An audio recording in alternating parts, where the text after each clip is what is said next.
Assalamualaikum dan salam Malaysia Madani buat semua penonton Bernama TV, khususnya bagi penonton Ruang Bicara pada malam ini bersama saya Hilman Jamil.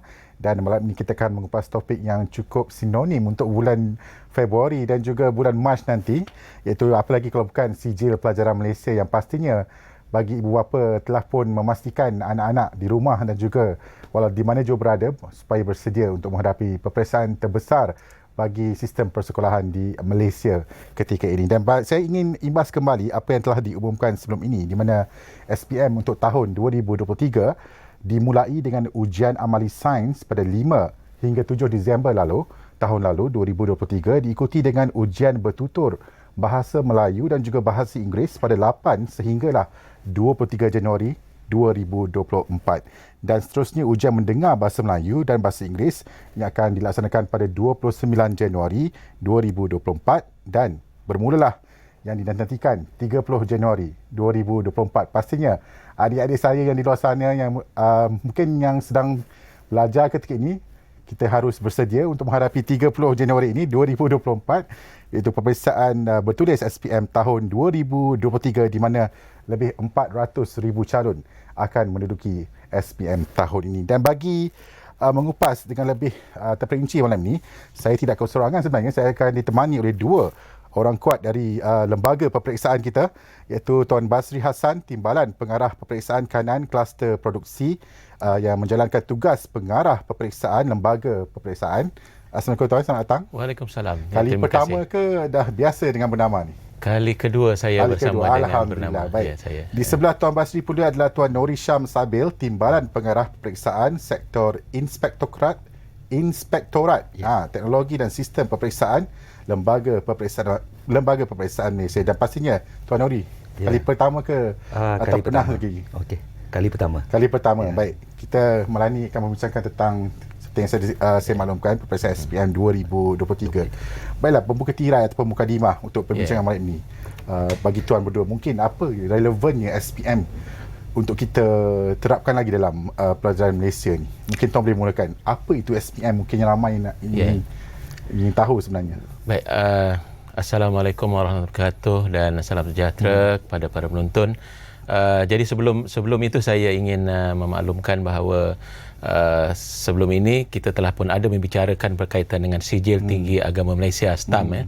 Jadi untuk makluman, Sijil Tinggi Agama Malaysia telah pun dapat dilaksanakan pada 2 hari bulan 11 hingga 11 Januari yang lepas, dan alhamdulillah dengan kerjasama semua pihak daripada calon, sekolah, PPD, JPN dan juga semua agensi-agensi yang terlibat, kita telah pun dapat melaksanakan peperiksaan STAM ini dengan sempurna.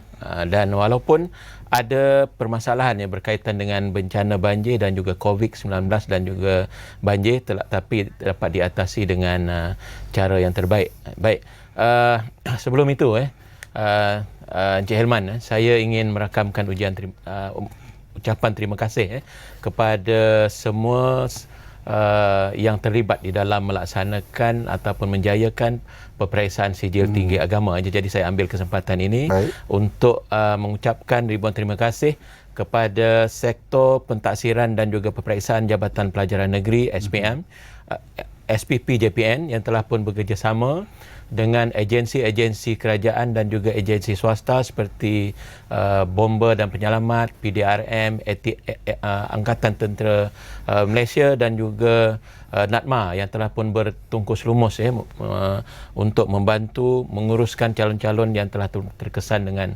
banjir bagi memastikan mereka dapat menduduki peperiksaan mengikut jadual yang telah pun ditetapkan. Jadi sebagaimana yang dinyatakan tadi, peperiksaan SPM tahun 2023 ini telah pun bermula dengan ujian amali sains yang telah pun dilaksanakan pada 5 dan juga hingga 7 September yang lepas, dan diikuti dengan ujian bertutur bahasa Melayu, bahasa Inggeris pada 8 hingga 23 Januari 2024, dan seterusnya pada 29 Januari 2024 nanti akan dilaksanakan pula ujian mendengar bahasa Melayu dan juga bahasa Inggeris.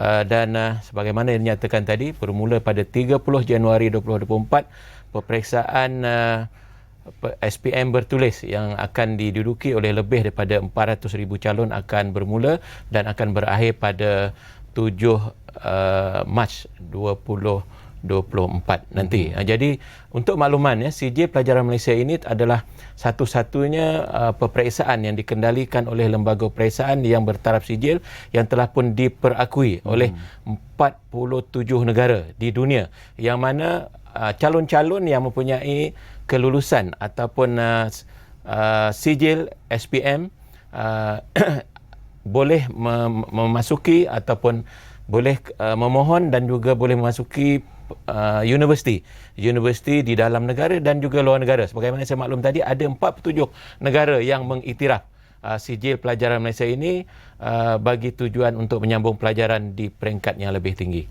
Okay. Dan pastinya bila menyebut tentang SPM ni, saya cuba imbas kembalilah zaman saya mengambil SPM ketika dahulu. Pastinya waktu-waktu genting sebegini, lagi mungkin seminggu dua dah nak SPM, debaran tu makin kuat ya Tuan Nori. Bagi para pelajar untuk mereka risau adakah apa yang dibaca ni keluar nanti dalam SPM ataupun tidak. Jadi bagi Tuan Nori sendiri melihat apa rasionalnya SPM ni dilaksanakan secara berperingkat. Baik, Assalamualaikum warahmatullahi taala wabarakatuh. Baik, untuk makluman semua.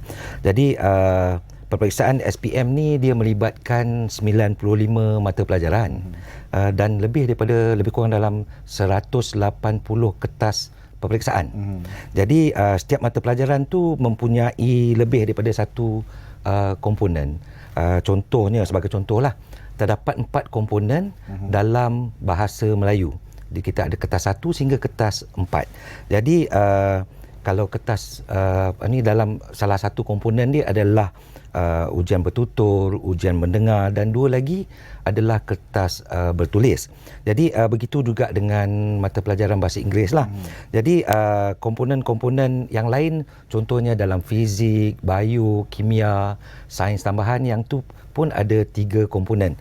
Jadi untuk melaksanakan 3 ataupun 4 komponen ni, kalau kita kumpulkan dalam satu hari, jadi saya rasa kesian dekat calon-calon tadi kan. Daripada pagi mungkin sampai ke petang nanti dia nak menghadap peperiksaan tadi. Jadi kita beri ruang lah untuk calon tu daripada segi fizikal dan mental untuk mereka memberi peluang dan ruang kepada mereka untuk menenangkan fikiran mereka. Jadi sebenarnya KPM amat memberatkan soal emosi dan kebajikan calon ni. Jadi kita adakan secara berperingkat macam tu. Baik, tentunya dalam meneliti susunan tarikh yang sesuai, mungkinlah KPM dah teliti sebelum ini dengan kita. Siapa sangka ya 2 tahun lepas kita dilanda COVID dan sebagainya, dan pastinya ia juga memberi kesan kepada penjadualan takwim peperiksaan. Dan pastinya kalau melihat perkara ini Tuan Basri, apa agaknya KPM yang boleh kongsikan dengan kami bagaimana pemilihan tarikh-tarikh ujian ini ditentukan untuk 2024 ini? Okey, sebagaimana kita sedia maklum ya, sebelum kita dilanda oleh COVID-19 peperiksaan kita telah pun dilaksanakan pada setiap November dan juga Disember. Tetapi apabila berlakunya COVID-19 menyebabkan berlakunya perubahan di dalam menentukan jadual ini, di mana jadual peperiksaan kita telah pun beranjak kepada tahun yang berikutnya. Misalnya pada tahun 2023 ini jadual kita telah pun bermula pada 30 Januari sehingga Mac pada 7 Mac.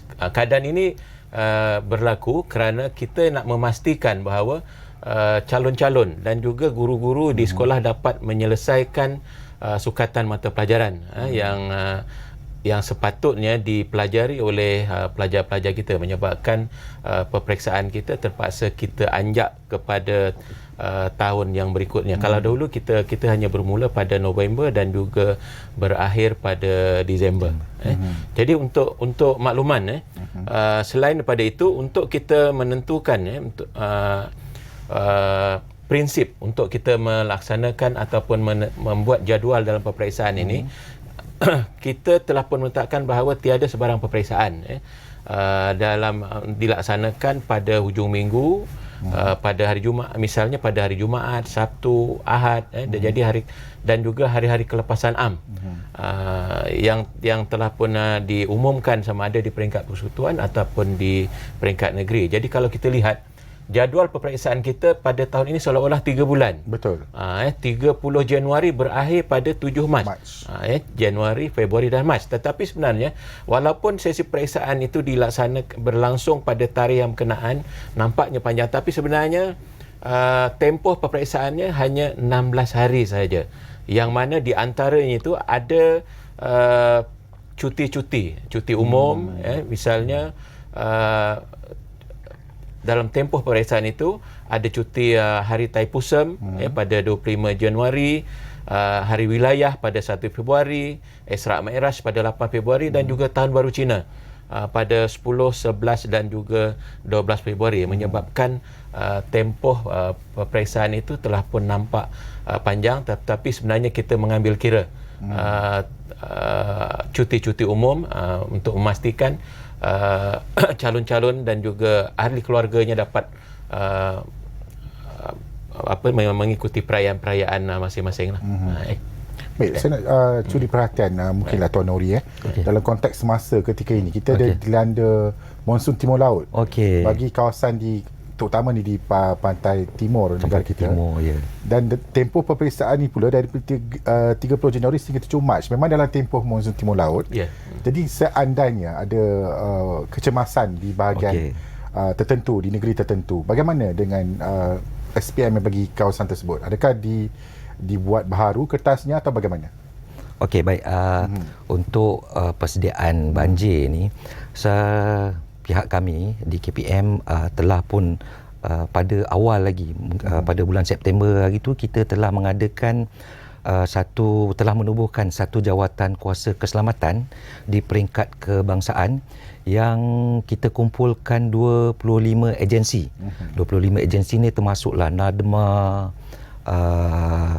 polis, lepas tu JPM, semualah di peringkat kebangsaan kita panggil bermesyuarat di Putrajaya. Kemudian SPP sektor pentadsiran dan peperiksaan pun ada sekali. Jadi selepas mesyuarat di Putrajaya tu mereka ni semua yang negeri ni akan balik di negeri dan buat satu jawatan kuasa di negeri pula. Lepas tu bukan saja di negeri, kemudian dia akan dikecilkan kepada daerah. Jadi tindakan-tindakan yang akan diambil oleh mereka ni nanti mengikut situasi bencana yang berlaku lah. Okey, contohnya macam mereka akan sentiasa mengingatkan kami, memaklumkan kepada lembaga peperiksaan berkaitan dengan bencana-bencana, kemungkinan ramalan-ramalan hujan. Contohnya pada pukul 6.30 pagi tadi kita dapat notifikasi daripada NADMA berkaitan dengan amaran hujan lebat berterusan dan juga dalam zon kuning dan juga zon jingga tadi 6.30 pagi tadi yang akan berakhir pada pagi esok. Okey, dalam tu kita tengok yang notifikasi yang kami dapat tu menyatakan negeri-negeri yang berada dalam zon jingga adalah Hulu Terengganu, Kuala Terengganu, Setiu, kawasan sekitarnya lah. Dan sementara kawasan kuning pula adalah seperti Kota Baru, Pasir Mas, Pasir Putih dan sebagainya. Jadi notifikasi-notifikasi yang diberikan oleh NADMA kepada kami itu kami gunakan untuk membuat persediaan-persediaan untuk kita nak macam mana kita nak mengambil calon tadi untuk kita nak pindahkan ke dan sebagainya. Nanti kita tengok situasi dia. Setakat ni belum lagi setakat ni belum lagi mendesak, tetapi kita tengok kepada notifikasi yang diberikan kepada kami tadi. Jadi kita mendapat kerjasama yang baik daripada Met Malaysia, NADMA dan sebagainya. Dan begitu juga macam peperiksaan hari itu katanya ada calon yang terlibat dengan banjir tetapi tak serius. Jadi kita dapat kesan balik calon tadi, kita akan buat penempatan dekat mana calon tadi harus mengambil peperiksaan. Dengan menggunakan kertas yang sama. Kertas yang sama, tetapi kita akan kita akan relocate dia lah. Kita akan ambil dia tempat yang berdekatan. Baik, itu persediaan dari segi sudut bencana ya. Ya. Dan pastinya bagi calon yang tiada pilihan, mereka perlu hadir kepada semua kertas peperiksaan ini. Tadi Tuan ada menyebut peperiksaan bertulis SPM akan bermula 30 Januari dan akan tamat pada 7 Mac 2024. Jadi bagaimana pula dengan calon dalam tempoh seperti Tuan maklumkan tadi, dalam tempoh 3 bulan tu ada perayaan dan sebagainya. Tahun Baru Cina pada 10 dan 11 Februari ini. Adakah memang takkan ada pengecualian? Saya pasti mungkinlah. Adakah memang tarikh tersebut pelajar harus berkorban lah? Orang kata raya bagi kaum Cina ni. Baik, untuk makluman ya, apabila kita telah pun melaksanakan kurikulum baru mulai 2021, kita telah pun melaksanakan format baru di dalam SPM yang mana ada beberapa komponen di dalam suatu kertas, dalam suatu mata pelajaran sebagaimana yang dinyatakan oleh sahabat saya tadi. Contoh bahasa Melayu ada 4 komponen ataupun 4 kertas lah. Jadi di dalam syarat persijilan kita di SPM ya, calon yang telah pun mendaftar peperiksaan bagi mata pelajaran yang berkenaan perlu menghadiri ke semua komponen, semua kertas. Misalnya contoh tadi bahasa Melayu ada 4 komponen. Katakanlah sebagai contoh calon ini calon akan mengambil peperiksaan bertulis pada 30 hari bulan, kertas 1, kertas 2, tetapi beliau tidak hadir bagi kertas bertutur yang dilaksanakan pada 8 hingga 11 Januari yang lepas. Katalah dia tidak hadir, bermakna satu komponen calon yang berkenaan tidak hadir, bermakna secara keseluruhan grade bagi mata pelajaran yang berkenaan dia akan mendapat T. T itu bermaksud dia akan gagal lah. Jadi dalam syarat persijilan kita, ini untuk makluman kepada semua calon ya, supaya mengambil maklum, syarat persijilan bagi sijil pelajaran Malaysia SPM ya, setiap calon wajib sekurang-kurangnya lulus 2 mata pelajaran utama, iaitu bahasa Melayu dan juga sejarah. Sekiranya salah satu daripada mata pelajaran ini gagal, bermakna mereka tidak akan mendapat sijil SPM. Mereka hanya akan dapat penyataan keputusan saja.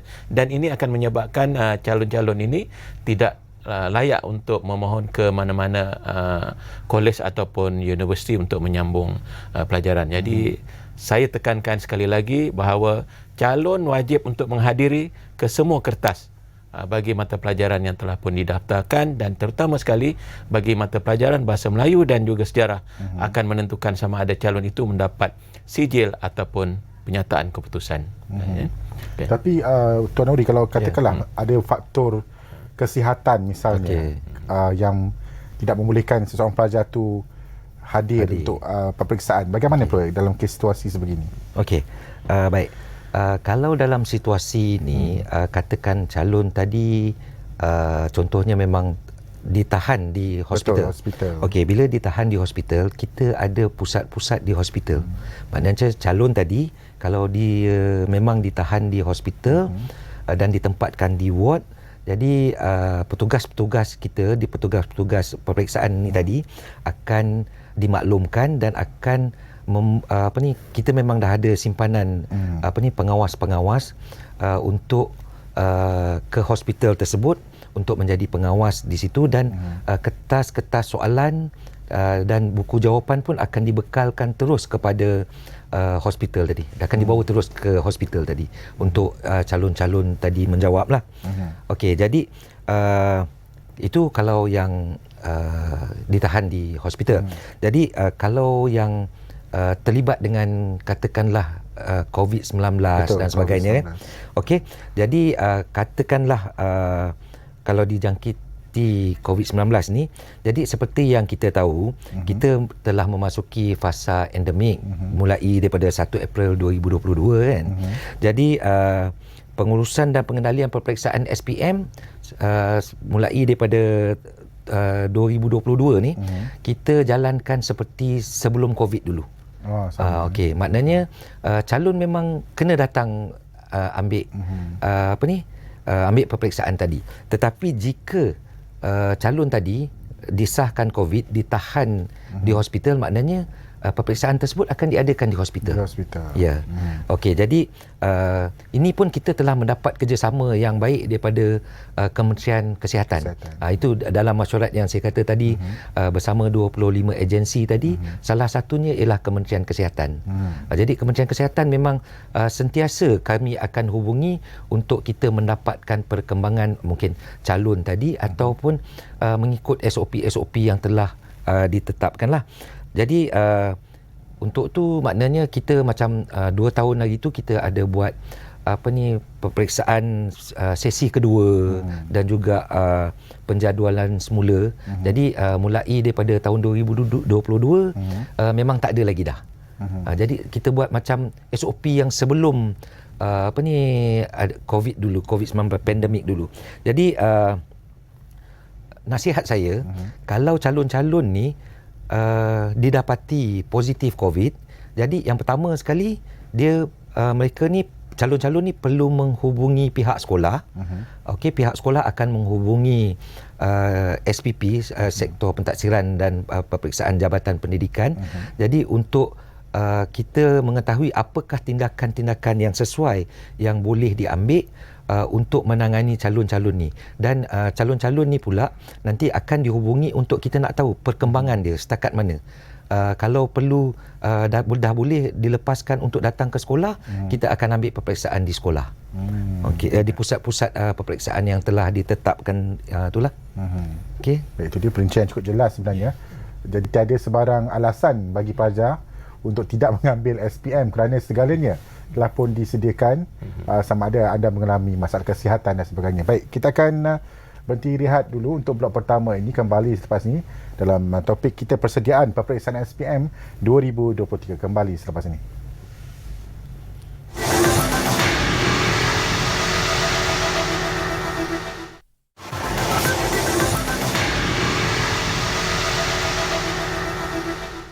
Bersua kembali bersama saya Hilman Jamil dalam Ruang Bicara. Pastinya topik malam ini bagi adik-adik yang di luar sana mungkinlah tertekan bernama TV ke, terus tonton kerana topik penting untuk anda malam ini, persediaan peperiksaan SPM untuk 2023.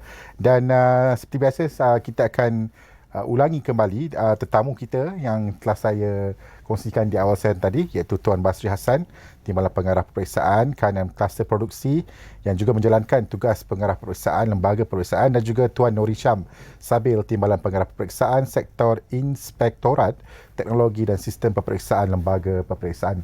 Perincian yang cukup jelas mereka berdua telah pun kongsikan di awal 30 minit pertama siaran ini, dan pastinya untuk SPM tidak lengkap sebenarnya tanpa petugas peperiksaan. Jadi kita akan tanyakan apa sebenarnya fungsi petugas peperiksaan ni, Tuan Basri, untuk memastikan kelancaran peperiksaan bukan sahaja SPM, bagi semua peperiksaan di Malaysia ni.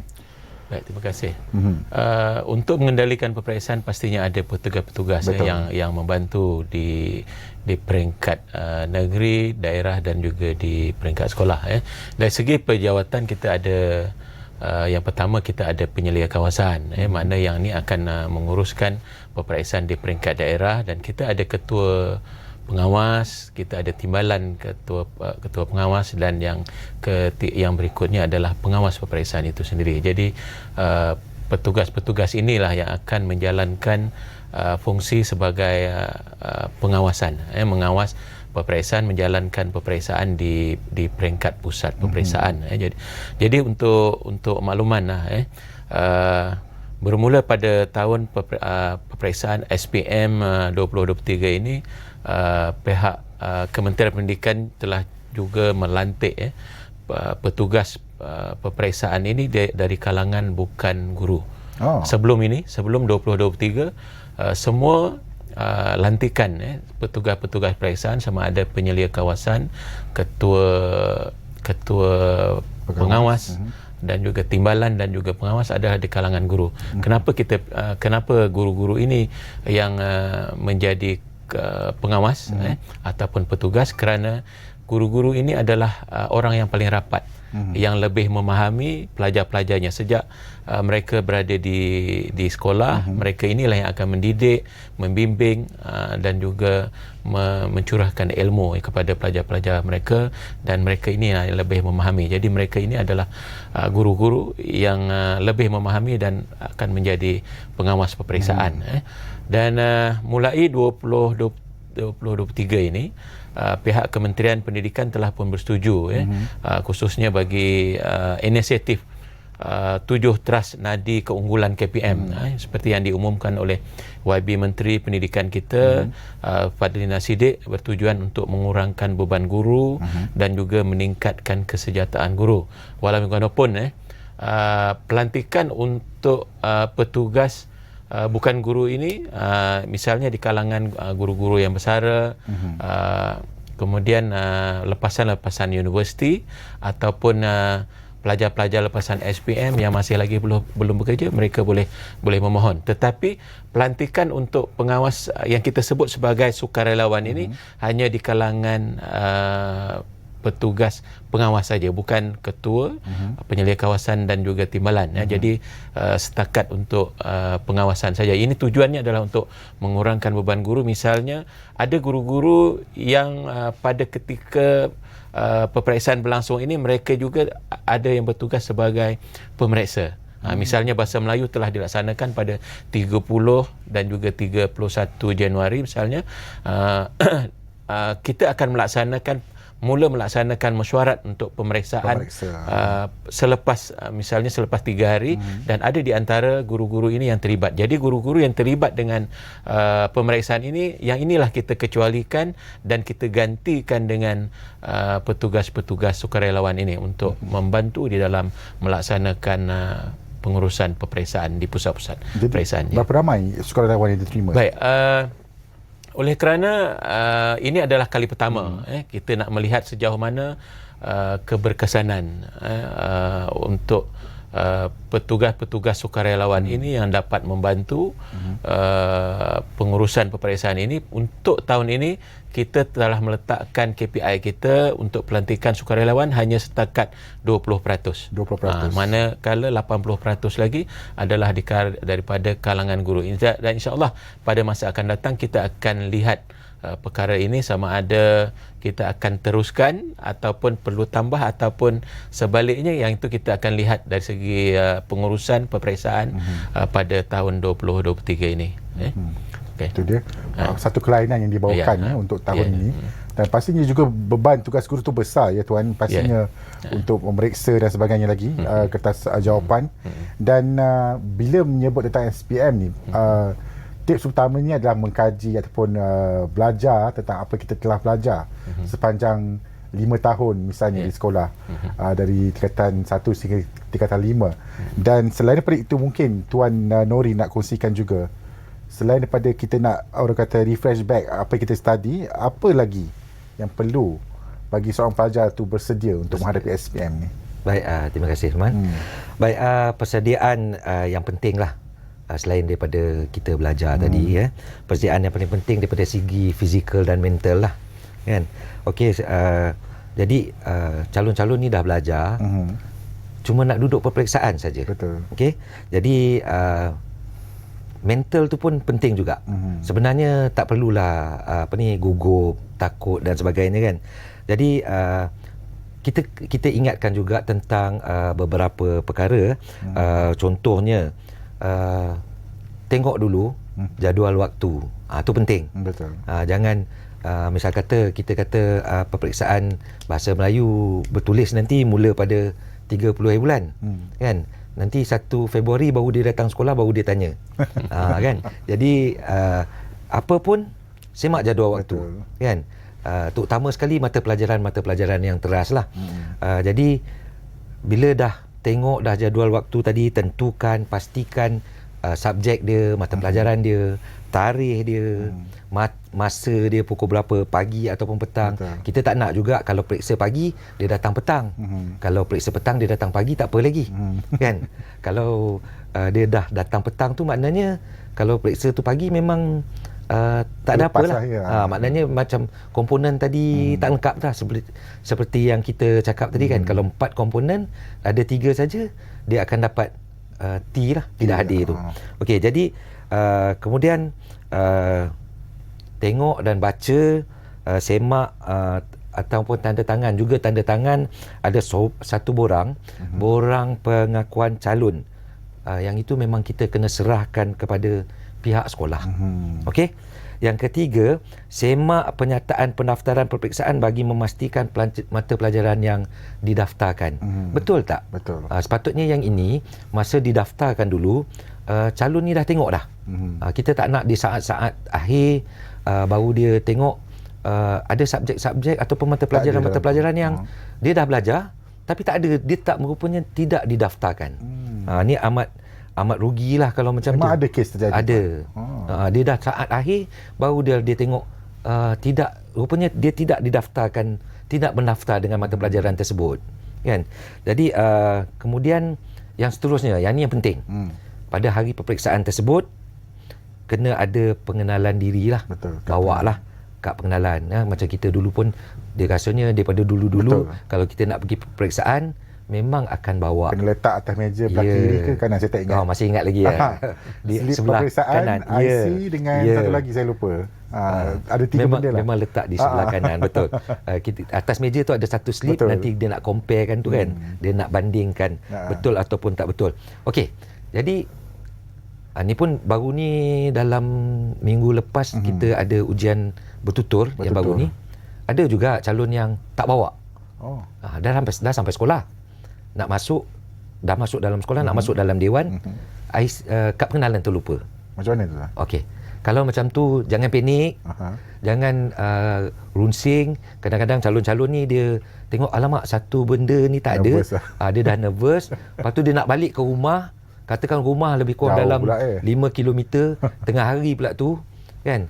Jadi tak perlu panik.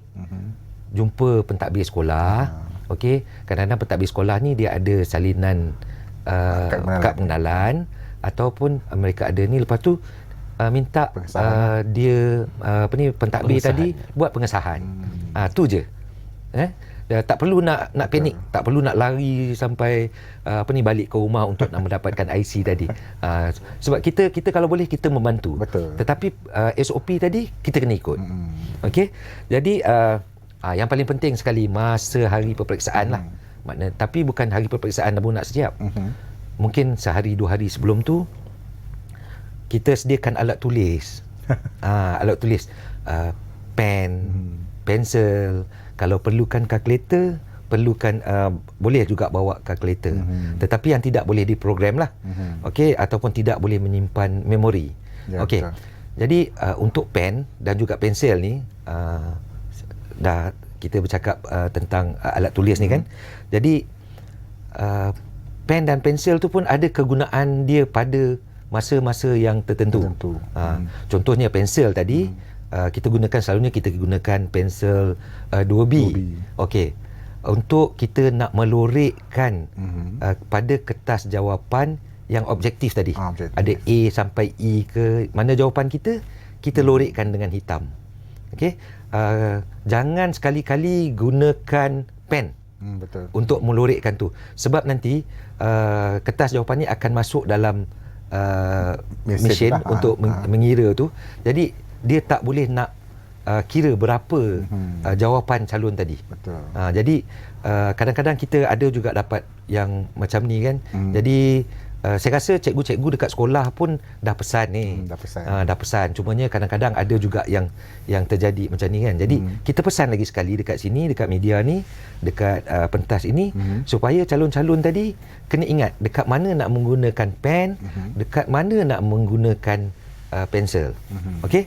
Jadi dalam masa yang sama juga, Tuan Imran, sekarang ni kertas-kertas peperiksaan kita dia panggil personalized. Dia memang dah ada individu.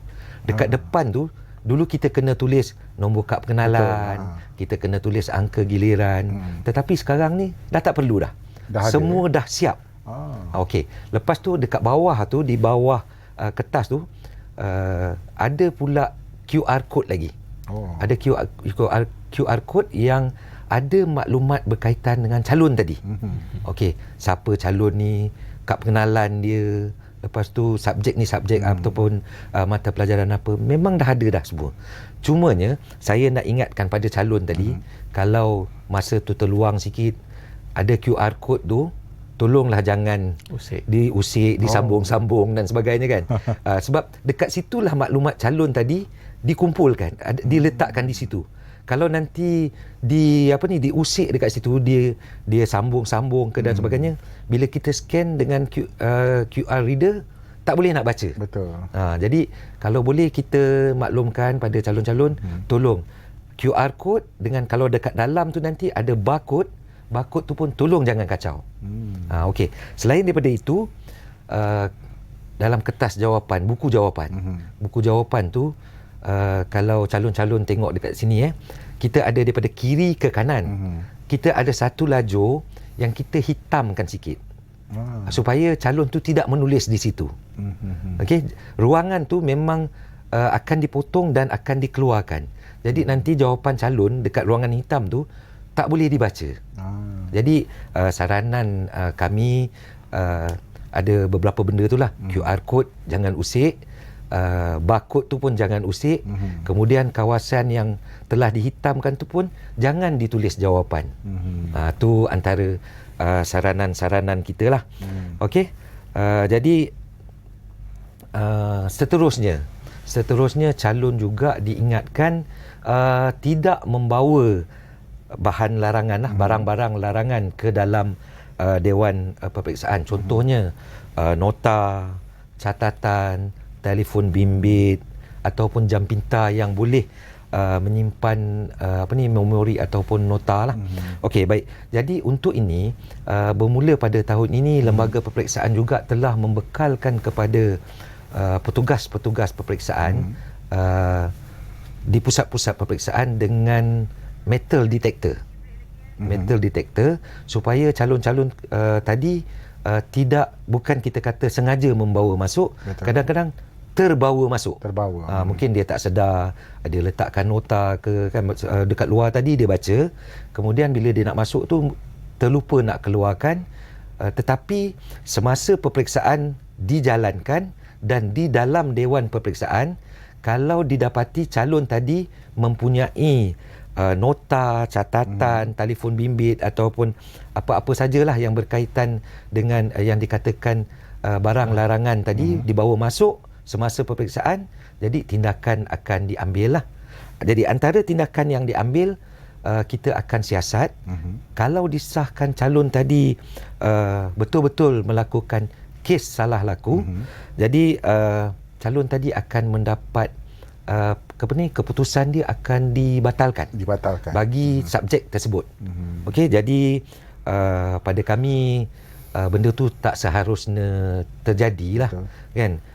Sebab kita nasihatkan calon supaya calon-calon yang ada kat sini ataupun ibu bapa, nasihatkanlah juga anak-anak supaya janganlah buat kes salah laku ni.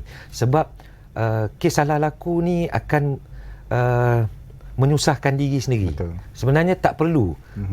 Sebenarnya tak perlu. Kadang-kadang ada yang kita dapat ambil daripada calon, walhal nota yang dia bawa tu tidak ada langsung kaitan dengan peperiksaan tu.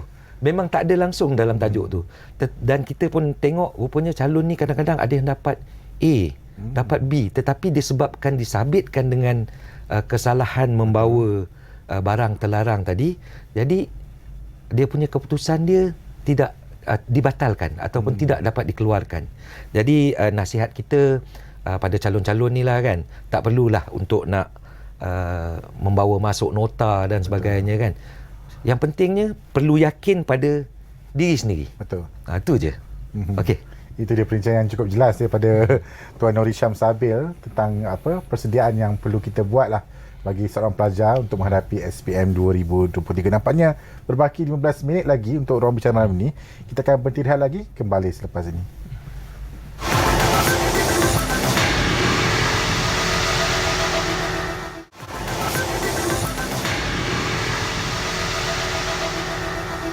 Bertemu kembali dalam Ruang Bicara bersama saya Jamil malam ini, dan topik yang seperti saya maklumkan, persediaan peperiksaan SPM 2023 ditemani oleh dua orang kuat lembaga peperiksaan, Tuan Basri Hassan dan juga Tuan Nori Syam Savil. Baik, berbaki kurang 15 minit saja lagi, pastinya kepada yang sedang menonton ini haruslah dengar dengan teliti apa yang akan dikongsikan oleh dari lembaga peperiksaan kita bagi menambah baik SPM saban tahun. Mungkin untuk tahun ke depan nanti apa yang tuan lihat perlu ditambah baik dalam SPM?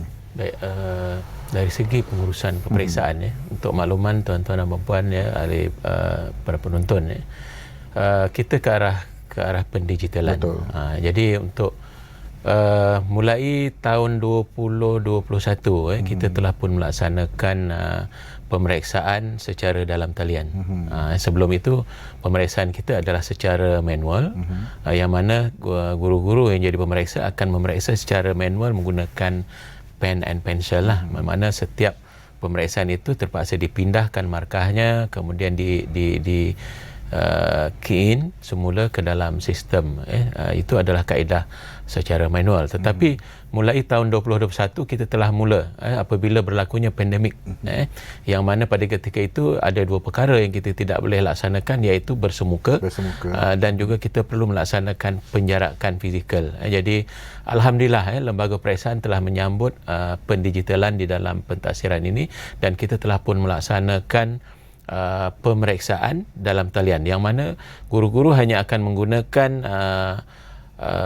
komputer ataupun laptop dan hanya menanda sahaja, dan proses-proses pengkeranian misalnya untuk mengira, menjumlah markah-markah bagi yang didapat oleh calon itu dibuat oleh sistem kita. Dan untuk makluman juga di dalam pemeriksaan secara dalam talian ini yang kita namakan sebagai LP score, pemeriksa tidak mempunyai maklumat calon. Kalau dahulu pemeriksa kita kalau secara fizikal mereka akan nampak IC calon, pusat calon yang berkenaan, dan boleh mengenali itu adalah sekolah-sekolah yang tertentu. Tetapi apabila kita melaksanakan LP score ini, pemeriksa tidak ada maklumat langsung berkaitan dengan calon di dalam skrip yang mereka terima, kerana maklumat calon itu telah pun kita gantikan dengan number ataupun generic number yang telah pun di-generate di dalam sistem, dan pemeriksa itu adalah kita anggap sebagai pemeriksaan yang telus, tidak dipengaruhi oleh faktor-faktor yang berkaitan dengan maklumat calon. Dan kebaikannya ialah keputusan peperiksaan kita dapat lebih awal untuk dilaksanakan, dan guru-guru kita tidak perlu membawa secara fizikal. Kalau dulu untuk memeriksa perlu membawa secara fizikal untuk berkaitan dengan pemeriksaan yang saya sebutkan tadi. Tetapi sekarang ini mereka akan menerima secara dalam talian dan melaksanakan pemeriksaan secara dalam talian, boleh dilaksanakan di mana-mana juga lah. Itu berkaitan dengan pemeriksaan. Untuk akan datang insya-Allah lembaga peperiksaan akan ke arah untuk pendigitalan juga. Kita ke arah online demand. InsyaAllah peperiksaan bergantung kepada akan menggunakan ICT lah. Kita ke arah itu, tetapi mungkin perlu lagi mengambil masa lagi, mungkin dalam 2 ataupun 3 tahun kita ke arah itu, dan insyaAllah kita ke arah untuk pendigitalan peperiksaan secara dalam talian. Dari segi pengurusan kita telah pun laksanakan secara digital.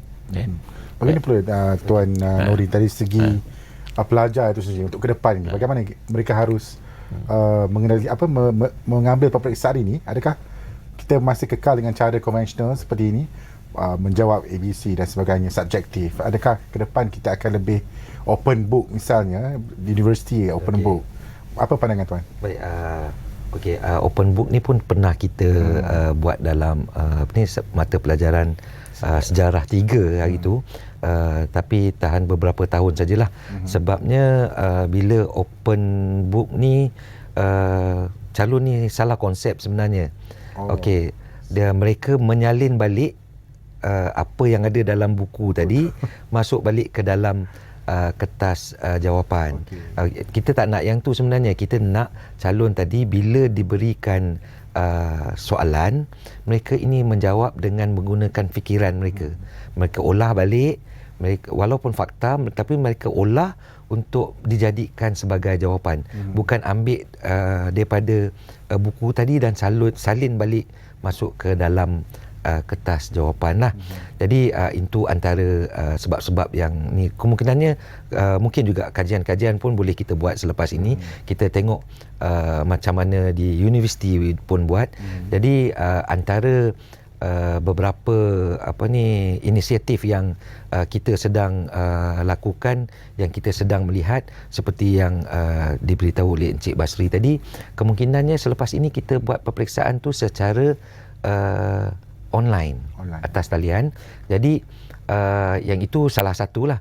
Kemungkinannya selepas ini sampai satu tahap rasanya kita berwawasan nanti satu masa nanti peperiksaan ni boleh diambil mungkin SPM ni boleh diambil setahun mungkin 4-5 kali. Jadi kita akan letakkan peranti dan sebagainya dengan menggunakan ICT. Jadi calon tadi jawab dengan menggunakan peranti-peranti ICT. Kemudian jawapan-jawapan calon tadi akan terus dihantar kepada pemeriksa. Kemudian pemeriksa terus semak dan sebagainya. Dalam masa beberapa hari kita boleh satukan balik markah-markah tadi. Dalam masa mungkin tak lama kita boleh dapat keputusan bagi calon tadi. Jadi keperluan-keperluan seperti ini kita memang sedang melihat sebenarnya. KPM terutamanya lembaga peperiksaan sedang melihat bagaimana kita nak memperbaharui sesuatu ni mengikut teknologi yang ada sekarang ini. Dan kita pun dah nak mengolah lah para pelajar kita ni supaya lebih kreatif untuk ke depan ini. Jadi apabila kreatif ni memerlukan sesuatu yang di luar kotak. Jadi apabila peperiksaan sebegini memerlukan mereka menghafal dan memahami konteks-konteks yang tertentu ni, untuk ke depan ni mungkin KPM mempunyai perancangan dari segi untuk memilih topik-topik yang harus dikeluarkan dari peperiksaan. Adakah itu, apa prosesnya sebenarnya penggubal soalan ini?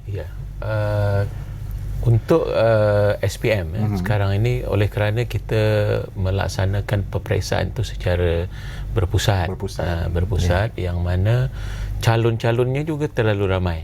Misalnya setiap tahun 400,000 berbanding dengan peperiksaan-peperiksaan di luar negara, calon-calonnya tak sampai 10,000 pun. Ada setengahnya dalam 2 ataupun 3,000 saja. Tetapi bagi pelaksanaan ataupun pengurusan peperiksaan SPM memerlukan infra yang sangat besar lah. Terutama sekali bagi calon-calon peperiksaan ini, kita memerlukan pusat-pusat peperiksaan di seluruh negara dan semua sekolah itu kita jadikan sebagai pusat peperiksaan. Jadi kalau kita nak melaksanakan, misalnya tadi kalau kita nak melaksanakan keseluruhannya secara ICT, kita memerlukan infra yang besar. Kerana setiap sekolah perlukan komputer yang cukup dan juga jumlah calon di sekolah yang berkenaan juga terlalu ramai. Ada setengah pusat yang calon SPM-nya hampir 1,000 orang. Berbanding dengan negara-negara lain yang mana satu sekolah tak sampai pun 500, di luar negara misalnya tak sampai 500 orang pun satu sekolah. Jadi ini adalah antara kekangan-kekangan yang kita hadapi untuk kita melaksanakan pengurusan peperiksaan secara dalam talian dan memerlukan masa lagi. Baik, dari segi kebebasan untuk calon untuk memilih topik-topik tadi sebagaimana yang dilontarkan oleh Encik Elman tadi, pada ketika ini mungkin kita memerlukan masa lagi kerana peperiksaan SPM kita ini kita menggunakan kurikulum yang sama bagi semua pelajar ataupun semua sekolah, bagi seluruh negara lah. Jadi kita melaksanakan peperiksaan secara berpusat dan menggunakan kurikulum yang sama, dan untuk memastikan standard keputusan calon yang berkenaan, kita masih lagi menggunakan yang kita namakan sebagai dia dalam rangka soalan kita ataupun kita sebut sebagai instrumen, kita menggunakan jadual spesifikasi ujian JSU yang sama. Jadi setiap tahun walaupun soalan berbeza tetapi standard kualitinya tetap sama, sebab itulah kita diperakui oleh di dalam dan juga luar negara bahawa standard sijil peperiksaan kita atau SPM kita adalah memenuhi keperluan standard yang dikendaki di dalam dan juga di luar negara. Nampaknya jam tak diam. Tuan Berhulu kita pun dah nak menghampiri ke hujung siaran. Mungkin berbaki 1 minit je Tuan Nori. Okey. Ucapan kepada para pelajar kita yang bakal mengambil SPM. Okey, kepada anak-anak lah sebenarnya, anak-anak calon-calon SPM ni kan. Okey, buat persediaan seperti yang saya telah cakap tadi, buat persediaan. Lepas tu bawa barang-barang yang perlu tadi yang saya dah beritahu tadi, bawa terutama sekali IC, jangan kalut, jangan panik, pen, pensel, alat tulis apa semua bawa. Lepas tu yang pentingnya jangan buat salah laku. Telefon, nota semua tinggal dekat luar. Jangan terbawa masuk ke dalam. Itu yakin pada diri sendiri. Betul. Itu yang penting. Okey. Sentiasa berdoa ya. Ya, sentiasa berdoa. Terima kasih. Terima kasih saya ucapkan kepada Tuan Basri Hassan, Timbalan Pengarah Peperiksaan Kanan Kluster Produksi, menjalankan tugas pengarah peperiksaan Lembaga Peperiksaan, dan juga Tuan Nori Syam Sabil, Timbalan Pengarah Peperiksaan Sektor Inspektorat Teknologi dan Sistem Peperiksaan Lembaga Peperiksaan, atas perincian yang cukup jelas. Dan juga pastinya adik-adik yang menonton dan juga ibu bapa yang menonton rancangan ini pastinya dapat juga input untuk kita bagikan kepada anak-anak ataupun adik-adik anda yang akan mengambil SPM tidak lama lagi. Baik, nampaknya sampai sini sahaja Ruang Bicara bersama saya Man Jamil, dan pastikan adik-adik yang sedang mengambil SPM, yang sedang belajar ketika ini, ingat, jangan menghafal, sentiasa fahamkan apa yang kita belajar itu supaya lebih mudah kita menjawab ketika peperiksaan nanti. Sampai di sini saja. Salam Malaysia Madani. Assalamualaikum. Jumpa lagi.